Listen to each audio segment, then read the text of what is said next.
You might remember these birds. The bird on the left is Belle. She looks like she's making her own nest. And the bird on the right is Dulce. We own these birds, but finally we got rid of them and we gave them to this family right here.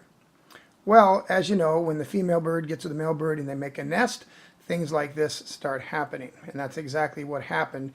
And it didn't just happen with having one baby, but they actually ended up having two babies, which was pretty shocking. So tonight we went to see the babies, and they were just gorgeous. In fact, here's one of them, and notice that little orange head, green too.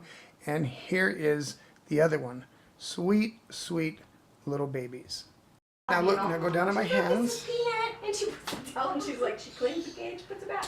And that's a little bird. She's doing. This is Dulce. Hey Dulce. No, this is Dulce and Belle's baby. One that doesn't bite. Si lo ponen así, That's pretty pretty, isn't it?